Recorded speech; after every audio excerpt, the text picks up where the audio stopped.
नमस्कार दर्शकों, आप सभी का स्वागत है डीएचपी न्यूज़ चैनल में। मैं हूं आपके साथ रोहित शर्मा और हिमाचल प्रदेश के आज की बड़ी खबरें और मुख्य समाचार आपको बताएंगे। यदि आपने अभी तक डीएचपी न्यूज़ चैनल को सब्सक्राइब नहीं किया है तो कृपया चैनल को सब्सक्राइब करके बेल के आइकन को भी क्लिक कीजिए, जिससे आपको हिमाचल प्रदेश की बड़ी खबरें रोज़ाना मिलती रहें। चलिए जानते हैं आज के मुख्य समाचार।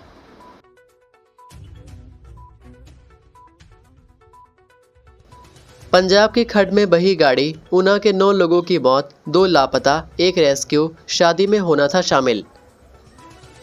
हिमाचल प्रदेश से लगते पंजाब के जेजो गांव में रविवार सुबह करीब 10 बजे एक इनोवा कार खड्ड के तेज बहाव में बह गई। इससे कार में सवार ऊना के 9 लोगों की मौत हो गई, जबकि 2 लापता हैं। एक युवक को स्थानीय लोगों ने बचा लिया। एक अन्य हादसे में भारी बारिश के चलते ऊना के टाहलीवाल में बाथड़ी खड्ड में 2 बहनों समेत 3 बच्चियों की बहने से मौत हो गई, जबकि 2 लापता हैं।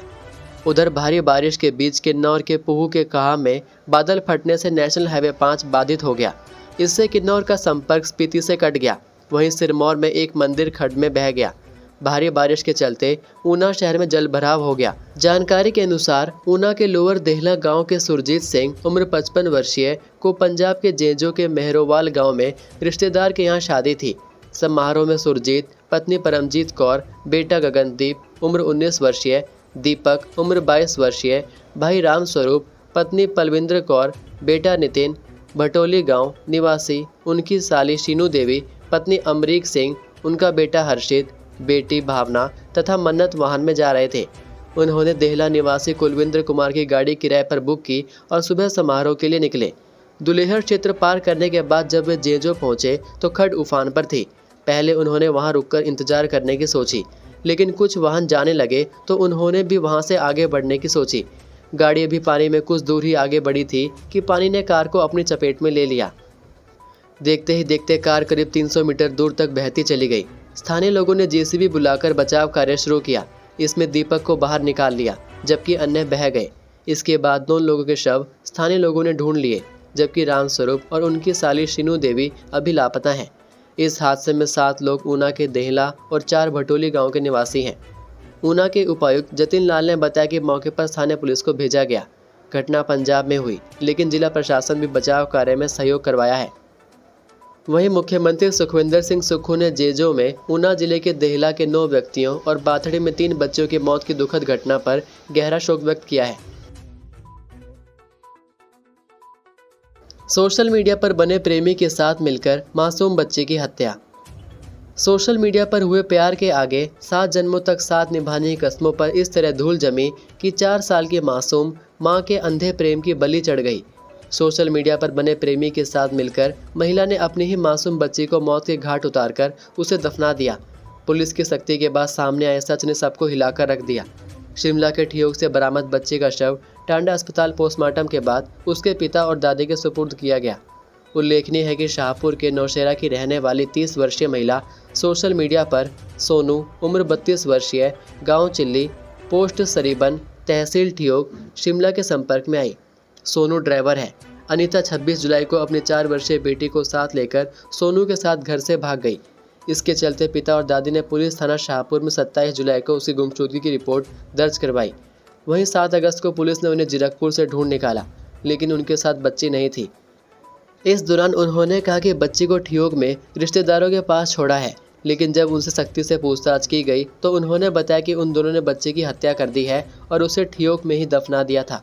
इसके बाद शाहपुर पुलिस ने ठियोग पहुंचकर बच्चे के शव को बरामद किया। वहीं आगामी जांच जारी है। आतंकियों से मुठभेड़ में सिरमौर के लांस नायक प्रवीण शर्मा शहीद, 2 महीने बाद थी शादी। हिमाचल प्रदेश के सिरमौर जिले से संबंध रखने वाले लांस नायक प्रवीण शर्मा जम्मू कश्मीर के अनंतनाग में आतंकियों से मुठभेड़ के दौरान शहीद हो गए। लांस नायक प्रवीण शर्मा की उम्र 28 साल थी। शहीद प्रवीण शर्मा उपमंडल राजगढ़ के हाब्बर क्षेत्र के पालू गांव के रहने वाले थे। शनिवार दोपहर को शुरू हुई इस मुठभेड़ में शहीद प्रवीण शर्मा ऑपरेशन रक्षक का हिस्सा थे। देर शाम भारतीय सेना ने शहीद प्रवीण के परिवार को उनकी शहादत की सूचना दी। सिरमौर प्रशासन को फर्स्ट पैरा के प्रवीण शर्मा की शहादत की सूचना मिल गई थी। इसके बाद शहीद के परिवार से भी संपर्क किया गया। सोमवार को पार्थिव शरीर के घर पहुंचने की उम्मीद जताई जा रही है। शहीद प्रवीण शर्मा की 2 महीने पहले अक्टूबर में शादी थी। अपने इकलौते बेटे के शहीद होने पर उनके माता पिता यकीन नहीं कर पा रहे हैं। उनके शहीद होने की शनिवार देर रात सूचना मिलने से समूचा क्षेत्र शोक में डूब गया है। रविवार को उनके घर पर सांत्वना देने पहुंचे लोगों का तांता लगा हुआ रहा और सभी पार्थिव देह के आने के इंतजार में रहे। परिजनों के आंसू थमने का नाम नहीं ले रहे।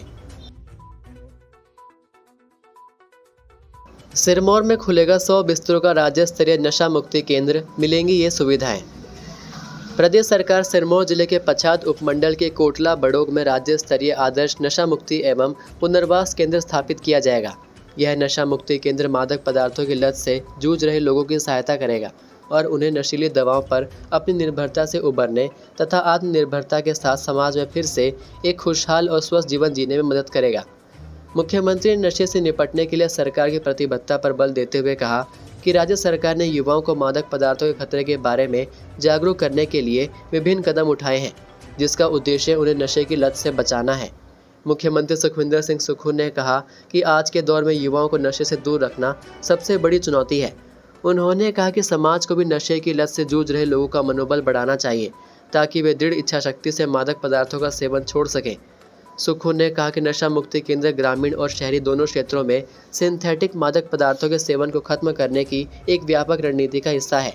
उन्होंने कहा कि नशा मुक्ति केंद्र का उद्देश्य एक ही परिसर में सेवाओं की एक विस्तृत श्रृंखला प्रदान करके इस संकट से उत्पन्न गंभीर सामाजिक और स्वास्थ्य मुद्दों से निपटना है।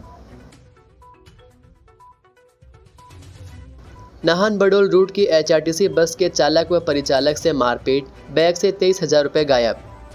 HRTC के नाहन से बडोल रूट पर चलने वाली बस के चालक और परिचालक के साथ मारपीट का मामला सामने आया है।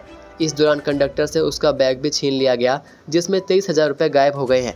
मिली जानकारी के मुताबिक शनिवार शाम को नाहन से बडोल जा रही बस जब हरिपुरधार से बडोल की ओर जा रही थी, तब बियोंग के समीप वीरेंद्र कुमार ने ड्राइवर के साथ बहस शुरू कर दी। इसके बाद उसने ड्राइवर पर हमला कर दिया, जिससे बस का संतुलन बिगड़ गया और बस ढांक से टकरा गई। इस दौरान बस के 2 शीशे भी टूट गए। कंडक्टर ने जब बचाव के लिए आगे बढ़ने की कोशिश की तो वीरेंद्र ने उस पर भी हमला कर दिया और उसका बैग छीन लिया। कंडक्टर ने बताया कि बैग में रखी 23,000 रुपये की राशि गायब है। इस घटना के बाद बस को वापस हरिपुरधार लाया गया और ड्राइवर कंडक्टर ने पुलिस चौकी में वीरेंद्र के खिलाफ शिकायत दर्ज करवाई। रविवार को दिन भर बस हरिपुरधार में ही खड़ी रही। पुलिस ने मामला दर्ज कर लिया है और बस को भी रिलीज कर दिया है। DNA मिलान से 2 शवों की पहचान, क्षेत्र में बिजली व पेयजल आपूर्ति बहाल। समेत त्रासदी के बाद लापता लोगों की पहचान के लिए पुलिस द्वारा DNA मिलान तकनीक का उपयोग किया जा रहा है। इस तकनीक के माध्यम से 2 शवों की पहचान की जा चुकी है। पुलिस ने 37 DNA सैंपल लिए हैं, जिनके आधार पर यह मिलान हो रहा है। पहचान किए गए शवों में से एक 54 वर्षीय संतोष कुमारी पत्नी सूरत राम निवासी कनराड़ रामपुर की हैं, जिनकी पहचान उनके पुत्र राजेश कुमार के DNA से की गई। दूसरा शव 52 वर्षीय रूप सिंह सुपुत्र सुखराम सरपारा रामपुर के हैं, जिसकी पहचान उनके पुत्र साहिल के DNA मिलान से हुई। उपायुक्त अनुपम कश्यप ने बताया कि कई शव शत विक्षत अवस्था में मिले हैं, जिनकी पहचान करना एक बड़ी चुनौती बन गई है। इसी कारण लापता लोगों के परिजनों के DNA सैंपल लिए गए हैं और शवों के DNA सैंपल से उनका मिलान किया जा रहा है। उन्होंने कहा कि हमारी प्राथमिकता हर शव की पहचान करना है और इसके लिए वैज्ञानिक तकनीक का सहारा लिया जा रहा है। वहीं समेत क्षेत्र में बिजली और पेयजल आपूर्ति बहाल कर दी गई है। त्रासदी के बाद से क्षेत्र में बिजली और पानी की आपूर्ति बाधित हो गई थी। 10 दिनों की कड़ी मेहनत के बाद संबंधित विभागों ने नई तारें, खंभे और पानी की पाइपें बिछाकर आपूर्ति को बहाल किया। SDM रामपुर निशांत तोमर ने बताया कि दोनों विभागों ने दिन रात मेहनत करके आपूर्ति को तीव्र गति से बहाल किया। तो ये थे आज के प्रदेश के मुख्य समाचार। उम्मीद करते हैं कि आपको ये वीडियो पसंद आई होगी। वीडियो पसंद आने पर वीडियो को लाइक और शेयर ज़रूर करें। अब मुलाकात होगी आपसे अगली वीडियो में। तब तक के लिए जय हिंद, जय भारत, जय हिमाचल।